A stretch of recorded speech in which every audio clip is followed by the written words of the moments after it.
এবারকার বিধানসভা নির্বাচন অনেক দিক থেকে গুরুত্বপূর্ণ। নয়া ফ্যাসিবাদী শক্তির প্রতিনিধি ভারতীয় জনতা পার্টি, তারা অঢের টাকার পাহাড় নিয়ে নির্বাচনী লড়াইতে অংশগ্রহণ করছে। তৃণমূল কংগ্রেস, তাদের যে কামানো টাকা সেটাও কম নেই। ফলে এই অবস্থার সামনে দাঁড়িয়ে রাজ্যে অনাচার, ব্যভিচার এবং নৈরাজ্য ও দুর্নীতির পাহাড়টাকে ভাঙতে,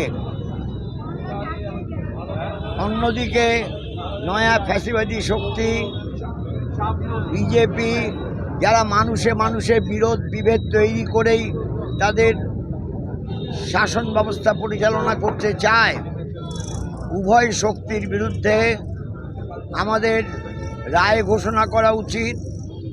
আর যেখানে বসে কথা বলছি, লেনিন মূর্তির পাশে, এখানকার প্রার্থী বামফ্রন্ট মনোনীত সিপিআইএম প্রার্থী অদ্বৈত বিশ্বাস, তাকে সমর্থন করার মধ্য দিয়েই এই কাজ সম্পন্ন হতে পারে।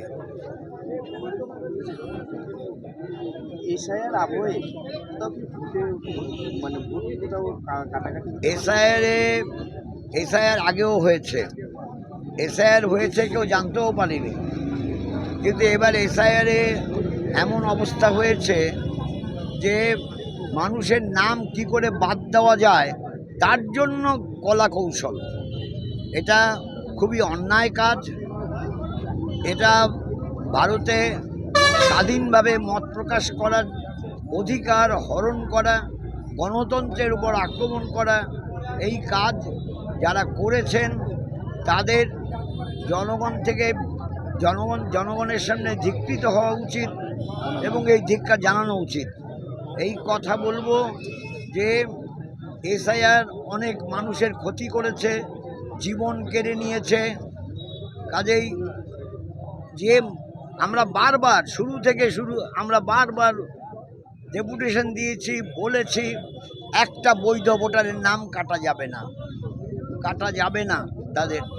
কিন্তু অনেক বৈধ ভোটারের নাম কাটা গেছে, যারা গতবারও ভোট দিয়েছে, 2021 সালে ভোট দিয়েছে, 2024 সালে ভোট দিয়েছে, 2002 সালে ভোট দিয়েছে।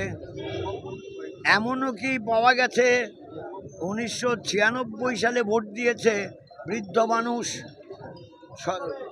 মানে শতবর্ষ পার করেছে, তার নামও কাটা গেছে। এইসব বাঁদরামি এটা করেছে নির্বাচন কমিশনের সঙ্গে যুক্ত কিছু মানুষ।